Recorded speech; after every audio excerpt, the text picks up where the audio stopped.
16واں باب 18 اور 19 آیت۔ پھر بجلیاں اور آوازیں اور گرجیں پیدا ہوئیں، اور ایک ایسا بڑا بونچال آیا کہ جب سے انسان زمین پر پیدا ہوئے ایسا بڑا اور سخت بونچال کبھی نہ آیا تھا۔ اور اس بڑے شہر کے 3 ٹکڑے ہو گئے، اور قوموں کے شہر گر گئے، اور بڑے شہر بابل کی خدا کے ہاں یاد ہوئی، تاکہ اسے اپنے سخت غضب کی مے کا جام پلائے۔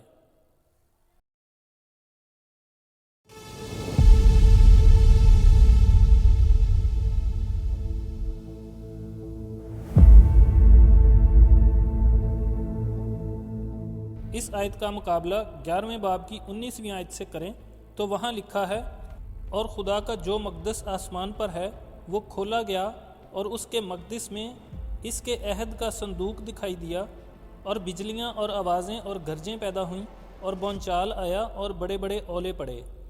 ایسا معلوم ہوتا ہے کہ 7ویں نرسنگے اور 7ویں پیالے کی آفتیں ایک جیسی ہیں۔ بے شک وہ ایک جیسی ہیں، لیکن بیک وقت نازل نہیں ہوئیں۔ دونوں آوازوں میں کتنا فرق ہے۔ 7ویں نرسنگے کے بعد یہ آواز آئی، دنیا کی بادشاہی ہمارے خداوند اور اس کے مسیح کی ہو گئی، اور وہ عبدالآباد بادشاہی کرے گا۔ لیکن 7ویں پیالے کے بعد آواز آئی، ہو چکا۔ دونوں آوازیں تخت میں سے آئیں، اور دونوں آوازوں کے ساتھ بجلیاں اور آوازیں اور گرجیں پیدا ہوئیں، اور دونوں آوازوں کے بعد بونچال آیا اور اولے گرے۔ جب بھی خدا کے تخت کا ذکر آتا ہے، اس کے ساتھ بجلیوں، آوازوں اور گرجوں کا ذکر ضرور ہوتا ہے۔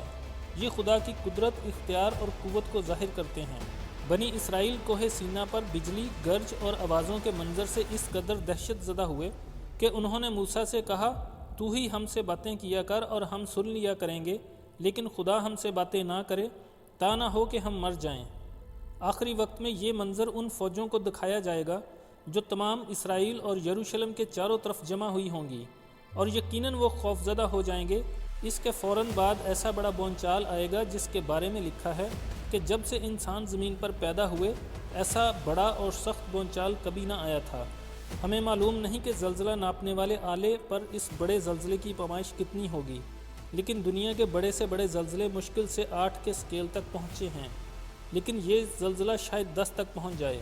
کلام مقدس میں بہت سے زلزلوں کا ذکر ہے۔ ایک بڑا زلزلہ شاہ یہودا کے 27ویں برس میں آیا۔ ایک بڑا زلزلہ خداوند مسیح کے مصلوب ہونے کے وقت بھی آیا تھا۔ زکریا 14ویں باب کی 5ویں آیت میں ایک بڑے زلزلہ کی پیشنگوئی کی گئی ہے جو خداوند مسیح کی آمد کے وقت آئے گا۔ یہ 5 بڑے زلزلے مصیبت کے زمانہ کے آخری 3.5 سالوں میں آئیں گے، ایک چھٹی مہر کھلنے کے بعد، ایک 7ویں مہر کھلنے کے بعد، ایک 7واں نرسنگا پھونکے جانے کے بعد، ایک 7واں پیالہ الٹائے جانے کے بعد، اور ایک مسیح خداوند کے زیتون کے پہاڑ پر کھڑا ہونے کے بعد۔ خدا کا شکر ہے کہ کلیسیا زمین پر نہیں ہوگی کہ ان زلزلوں کی وجہ سے پیدا ہونے والی تباہی کو دیکھے یا مصیبت کے زمانہ کی مصیبت میں سے گزرے۔ کلیسیا اس وقت ان مکانوں میں آرام اور خوشی کے ساتھ رہتی ہوگی جو خداوند مسیح نے اس کے لیے آسمان میں تیار کیے ہوں گے۔ لیکن آخری دنوں کے بارے میں رب الفاج یوں فرماتا ہے کہ میں تھوڑی دیر میں پھر ایک بار آسمان و زمین اور بحر و بر کو ہلا دوں گا۔ یسایہ نبی اس کو یوں بیان کرتا ہے کہ جب خداوند اٹھے گا کہ زمین کو شدت سے ہلائے، تو لوگ اس کے ڈر سے اور اس کے جلال کی شوکت سے پہاڑوں کے غاروں اور زمین کے شگافوں میں گھسیں گے۔ اس بڑے زلزلے کی وجہ سے دنیا کے بڑے بڑے شہر تباہ ہو گئے، جس سے ظاہر ہے کہ یہ زلزلہ صرف اسرائیل میں نہیں آئے گا بلکہ ساری دنیا پر۔ بڑے شہر سے مراد ہے یروشلم، کیونکہ مکاشفہ 11ویں باب کی 8ویں آیت میں اس کا ذکر پہلے آ چکا ہے۔ ان کی لاشیں اس بڑے شہر کے بازار میں پڑی رہیں گی جو روحانی اعتبار سے سدوم اور مصر کہلاتا ہے، جہاں ان کا خداوند بھی مصلوب ہوا تھا۔ اس آیت کی روشنی میں بڑا شہر یقینی طور پر یروشلم ہی ہے۔ بعض بڑے شہر کو بابل سے تشبیہ دیتے ہیں، لیکن اس کے بارے میں آگے وضاحت کی جائے گی۔ اس زلزلے سے یروشلم شہر کے 3 ٹکڑے ہو جائیں گے، اور بہت سی جغرافیائی تبدیلیاں بھی واقع ہوں گی جن کا آگے ذکر آئے گا۔ بس ہم دیکھتے ہیں کہ اس آیت میں زلزلے کی وجہ سے شہروں کی بربادی پر روشنی ڈالی گئی ہے۔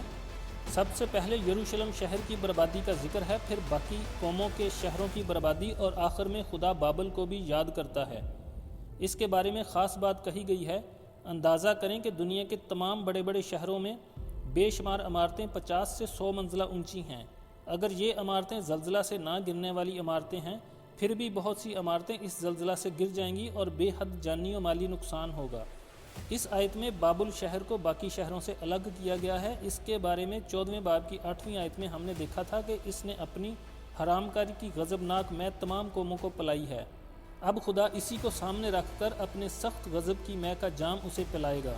بے شک 14ویں باب کی 8ویں آیت میں بابل کو بڑا شہر کہا گیا ہے، لیکن یہاں آیت کے شروع میں جس بڑے شہر کا ذکر ہے وہ یروشلم ہے، کیونکہ وہاں سے زلزلہ شروع ہوگا اور پہلے یروشلم پر ہی اثر ہوگا۔ اس آیت میں شہروں کی ترتیب پر غور کریں تو بابل سب سے آخر میں یاد کیا گیا، لہٰذا پہلا بڑا شہر بابل نہیں ہو سکتا۔ بابل کے بارے میں بھی علماء میں اختلاف پایا جاتا ہے۔ بعض کہتے ہیں کہ یہ روم ہے جو حیوان کی سلطنت کا ہیڈ کوارٹر ہوگا، جبکہ دوسرے کہتے ہیں کہ قوموں کو میپ لانے والا بابل دریائے فرات کا پرانا بابل ہے جو دوبارہ تعمیر کیا جائے گا، وہ بھی اس زلزلے سے تباہ ہو جائے گا۔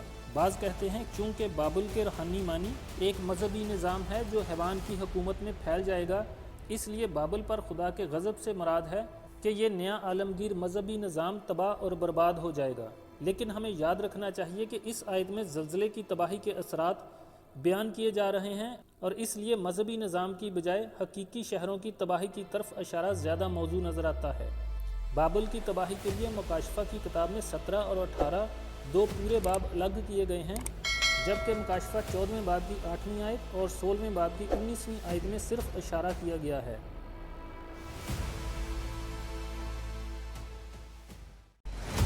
پھر اس نے مجھ سے کہا، اس کتاب کی نبوت کی باتوں کو پوشیدہ نہ رکھ، کیونکہ وقت نزدیک ہے۔